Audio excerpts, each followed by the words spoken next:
Good morning student. आज हम स्वाध्याय 2.2 के अंदर सवाल नंबर 3 को हल करेंगे। सवाल नंबर 3 लिखा हुआ है, एक पाठशाला की परीक्षा में लेखा पद्धति व सांख्यिक में 10 विद्यार्थियों का निदर्श प्राप्त किया गया। मिले प्राप्तांक की सूचना पर से दोनों विषयों के प्राप्तांक के बीच का सहसंबंधक का मान ज्ञात कीजिए। लेखा पद्धति में प्राप्तांक कितने प्राप्त किए हैं? 60, 80, 50, 80, 95, 40, 70, 40, 35, 90। सांख्यिक में प्राप्तांक कितने हैं? 50, 75, 60, 85, 90, 40, 65, 30, 45 और 70। तो ये सवाल के ऊपर से अब हम सहसंबंधक मतलब के आर की गणना कर रहे हैं। अब लेखा पद्धति में जो प्राप्तांक है उसको हम x मान लेंगे। तो लेखा पद्धति के प्राप्तांक मतलब के x बराबर दिया हुआ है 60, उसके बाद में लिखा हुआ है 80, 50, 80, 95, 40, 70, 40, 35 और 90। उसी तरीके से जो सांख्यिक में प्राप्तांक है, तो सांख्यिक में जो प्राप्तांक है उसको हम क्या मान लेते हैं? y। तो सांख्यिक में जो प्राप्तांक है उसको अगर हम y मान ले तो सांख्यिक के प्राप्तांक को y मान लिया। अब सांख्यिक के प्राप्तांक को y मान लिया तो y बराबर कितना दिया हुआ है? तो 50, 75, 60, उसके अलावा 60 के बाद में दिया हुआ है 85, 90, 40, 65, 30, 45 और 70। अब स्टूडेंट यहाँ पर देखो, जो x का मान दिया है वो 60, 80, 50, 80, 95 इस तरीके से दिया हुआ है। y का मान भी उसी तरीके से दिया हुआ है। मतलब सारी की सारी संख्या जो है उसके बीच में या तो 5-5 का या तो 10-10 का क्या है? गैप है। पर छोटा गैप हम ध्यान रखेंगे तो सबसे छोटा वाला गैप सबके बीच में कौन सा है? 5-5 का तो गैप है ही। 5-5 का गैप मतलब क्या है कि 5 के टेबल में, 5 के पहाड़े में ये सारी की सारी चीज़ें आ जाती है। तो हम क्या करेंगे यहाँ पर u बराबर जो हमें मानना है, तो u बराबर क्या करेंगे? x में से कोई एक निश्चित संख्या माइनस कर देंगे और पीछे 0 और 5 लिखा है, मतलब वो संख्या 5 से भाग सकते हैं उसको हम, इसलिए उसको 5 से क्या कर देंगे? भाग देंगे। जिसकी वजह से क्या होगा कि हमारा जो u का आंसर है, u का जो मान है वो क्या हो जाएगा? छोटा, मतलब कम रकम आ जाएगी, जिसकी गणना हम क्या कर सकेंगे? आराम से कर सकेंगे। तो सब 0 और पीछे 5 वाली अमाउंट है तो हम वैसी ही संख्या को हम मान लेंगे। जैसे कि देखो यहाँ पर सबसे बड़ी संख्या और सबसे छोटी संख्या, तो सबसे बड़ी 95, सबसे छोटी 35 है। बीच वाली कोई भी संख्या ले सकते हो आप। तो अगर हम बीच वाली संख्या कोई भी ले लें यहाँ से, तो समझ लो कि मैंने ये सवाल के अंदर कितना लिया हुआ है? 60। तो यहाँ पर x में से मैं क्या करूँगा? 60 माइनस करूँगा। ये सारी संख्या x वाली है, उसमें से मैं 60 माइनस करूँगा और 5 से क्या कर दूंगा? भाग दूंगा। जिसकी वजह से क्या होगा? मेरा x का जो मान अब u बन जाएगा वो छोटी संख्या बन जाएगी। जैसे कि x बराबर 60 है तो ये 60 माइनस 60 0, 0 को 5 से भाग दूंगा तो कितना आएगा? 0। उसी तरीके से ये 80 है, 80 को x मान लिया तो x बराबर 80 है, 80 में से 60 माइनस करूंगा तो 20, 20 को 5 से भाग दूंगा तो कितना आंसर आएगा? 4। 50 है तो 50 में से 60 माइनस करूंगा तो -10, -10 को 5 से भाग दूंगा तो कितना आंसर आएगा? -2। उसी तरीके से 80, तो 80 वाला आंसर पहले ही आया हुआ है 4। 95 में से 60 को माइनस करूंगा तो 35 और 35 को 5 से भाग दूंगा तो कितना आएगा? 7। 40 है, 40 में से 60 माइनस करूंगा तो -20, -20 को 5 से भाग दूंगा तो कितना आएगा? -4। 70 है, 70 में से 60 माइनस करूंगा तो 10, 10 को 5 से भाग दूंगा तो कितना आएगा? +2। 40 है तो 40 का आंसर आ गया था तो वही का वही रख देते हैं, -4। उसी तरीके से 35, 35 में से 60 माइनस करेंगे तो कितना बचेगा? 25, -25, उसको 5 से भाग देंगे तो आंसर कितना आएगा? -5। उसी तरीके से 90 है, 90 में से 60 माइनस करेंगे तो 30, 30 को 5 से भाग देंगे तो आंसर कितना आएगा? +6। उसी तरीके से यहाँ पर v मान लेते हैं, तो v का मतलब भी y माइनस, यहाँ पर देखें तो यहाँ पर भी 5-5 या 10-10 का गैप है। तो हम क्या करेंगे? यहाँ पर भी संख्या को हम क्या कर सकते हैं? 5 से भाग सकते हैं। अगर यहाँ पर 75 की जगह 70, 85 की जगह 80, 65 की जगह 60 और 45 की जगह 40 होता, मतलब पीछे 5-5 नहीं पर यहाँ पर भी पीछे 0 होता, तो मैं सबको 10 से भाग देता क्योंकि सबके पीछे 0 है। पर अभी फिलहाल यहाँ पर 75, 85, इसलिए हम क्या करेंगे? 5 से भाग देंगे। जो 50 को भी भाग सकता है और 75 को भी भाग सकता है। अब v बराबर y माइनस, इसमें से भी कोई बीच वाली संख्या एज्यूम कर लेते हैं, तो यहां पर भी मैंने क्या एज्यूम कर लिया है 60। आप कोई भी संख्या एज्यूम करोगे आंसर क्या आएगा, समान ही आएगा। आप कोई भी संख्या एज्यूम करोगे, तो यहां पर मैंने क्या किया, v बराबर y माइनस क्या कर लिया, इनमें से कोई भी एक संख्या एज्यूम कर ली। तो कौन सी संख्या एज्यूम कर ली, 60, और सबके बीच में 5-5 का या 10-10 का गैप है, तो मैंने 5 से क्या कर दिया, भाग दिया। अब गणना करें आगे, तो 50 में से 60 माइनस करेंगे तो -10, उसको 5 से भाग देंगे तो माइनस में 2।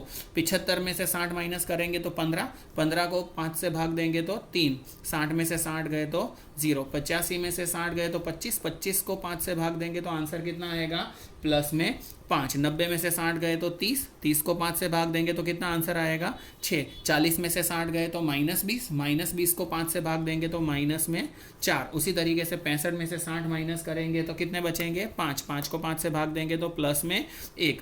30 में से 60 माइनस करेंगे तो कितना बचेगा, -30, उसको 5 से भाग देंगे तो माइनस में 6 बचेगा। उसी तरीके से 45 में से 60 माइनस करेंगे तो 15, -15, उसको 5 से भाग देंगे तो कितना बचेगा, -3। 70 में से 60 माइनस करेंगे तो 10, 70 में से 60 माइनस करेंगे तो कितना बचेगा, 10, और 10 को हम 5 से भाग देंगे तो कितना बचेगा, 2 बचेगा। उसी तरीके से यहाँ पर अब निकालेंगे u और v का गुणा करेंगे, u का वर्ग करेंगे और v का भी क्या हो जाएगा, वर्ग। अब गुणा करेंगे तो 0 और -2 का गुणा 0, 4 और 3 का गुणा करेंगे तो 12, -2 और 0 का गुणा करेंगे तो 0, 4 और 5 का गुणा करेंगे तो 20, 7 और 6 का गुणा करेंगे तो 42।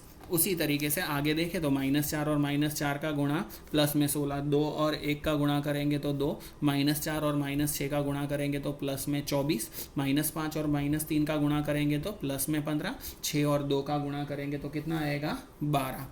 u का वर्ग निकालेंगे तो u का वर्ग कितना आएगा, तो ये 0 का वर्ग करेंगे तो 0। उसी तरीके से 4 का वर्ग करेंगे तो 16, 2 का वर्ग करेंगे तो 4, 4 का वर्ग करेंगे तो 16, 7 का वर्ग करेंगे तो 49, 4 का वर्ग करेंगे तो 16, 2 का वर्ग करेंगे तो 4, 4 का वर्ग करेंगे तो 16, 5 का वर्ग करेंगे तो 25 और 6 का वर्ग करेंगे तो 36। उसी तरीके से v का वर्ग करते हैं, तो v बराबर कितना दिया है, 2, तो 2 का वर्ग 4, 3 का वर्ग 9, 0 का वर्ग 0, 5 का वर्ग करेंगे तो 25, 6 का वर्ग करेंगे तो 36, 4 का वर्ग करेंगे तो 16, 1 का वर्ग करेंगे तो 1, 6 का वर्ग करेंगे तो 36, 3 का वर्ग करेंगे तो 9 और 2 का वर्ग करेंगे तो 4। अब हम क्या करेंगे, टोटल कर देते हैं। तो सबका टोटल कर देंगे, तो सबसे पहले हम टोटल करेंगे सिग्मा यू का। तो यू का टोटल करेंगे तो यू का टोटल कितना आएगा, तो सिग्मा यू का टोटल, तो यू का टोटल बराबर क्या बनेगा, सिग्मा यू। तो सिग्मा यू का टोटल मतलब ये सारी की सारी संख्या का टोटल करेंगे तो टोटल कितना हो रहा है, 8। टोटल सबका करेंगे तो टोटल कितना हो रहा है, 8। तो सिग्मा यू का टोटल हुआ हमारा 8। उसी तरीके से v का टोटल करेंगे तो v का टोटल हमारा कितना हुआ, 2। तो सिग्मा v बराबर टोटल आंसर आया 2। सिग्मा यू वी का टोटल करेंगे तो सिग्मा यू वी का टोटल, तो सिग्मा यू वी का टोटल है 143। उसी तरीके से सिग्मा यू का स्क्वायर करेंगे, सिग्मा यू के स्क्वायर का आंसर है 182 मतलब 182। और सिग्मा v का स्क्वायर करेंगे तो सिग्मा v के स्क्वायर का टोटल आएगा 140। तो ये हमने सबका टोटल कर दिया। अब टोटल करने के बाद में हम क्या करेंगे, सूत्र रखेंगे। r की गणना करनी है, uv में सवाल को कन्वर्ट कर दिया है तो सूत्र रखेंगे। तो r बराबर सूत्र क्या है, n sigma uv minus sigma u sigma v दोनों का गुणा, नीचे मतलब के बट्टे में रखेंगे वर्गमूल के अंदर n सिग्मा u का स्क्वायर माइनस सिग्मा यू का होल स्क्वायर, दूसरे ब्रैकेट के अंदर रखेंगे n sigma v square minus sigma v का होल स्क्वायर। तो इसके आधार पर अगर हम आगे गणना करें तो अब सबकी कीमत रखते हैं। तो r बराबर n बराबर कितना हुआ, तो कितनी संख्या दी हुई है, 1 2 3 4 5 6 7 8 9 और 10। ये जो संख्या दी है वो हमारे लिए n है, तो n बराबर कितना दिया है 10।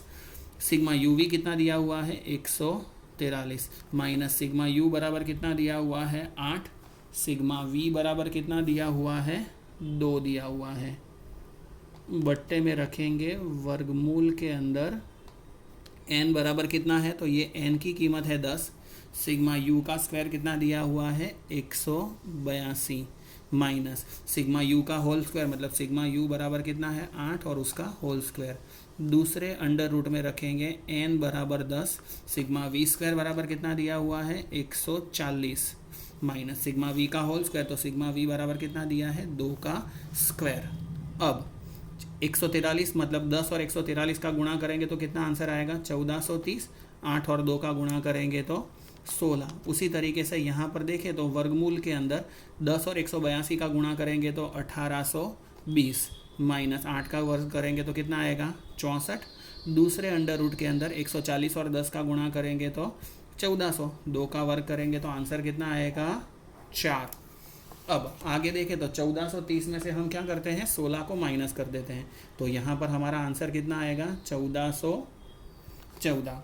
उसके अलावा वर्गमूल के अंदर क्या बचेगा, तो ये जो 1820 दिया हुआ है तो 1820 में से हम क्या करते हैं 64 को माइनस कर देते हैं, तो 1820 में से 64 को माइनस कर देंगे तो कितना बचेगा 1756 बचेगा। उसी तरीके से 1400 में से 4 माइनस कर देंगे तो कितना बचेगा 1396।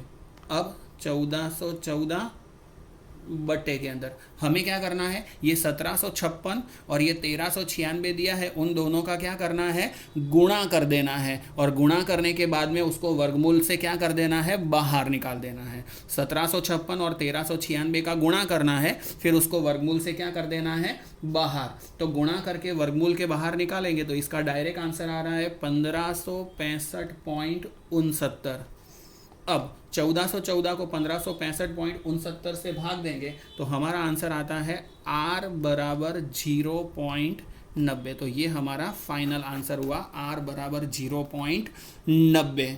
तो इस तरीके से सवाल कोई भी हो हम उसको कौन सी मेथड से, यूवी वाली मेथड से सॉल्व कर सकते हैं। यूवी वाली मेथड से सवाल सॉल्व करने के लिए तुमको क्या ध्यान में रखना है कि u और v के लिए x में से तुम कोई भी संख्या माइनस कर सकते हो, और अगर सबके बीच का तफावत मतलब डिफरेंस सेम हो तो वो डिफरेंस से तुम उसको डिवाइड करके संख्या को क्या कर सकते हो छोटी कर सकते हो। आशा है कि आप लोगों को पता चला होगा। आगे नेक्स्ट लेक्चर के अंदर हम नेक्स्ट सम देखेंगे। Thank you student.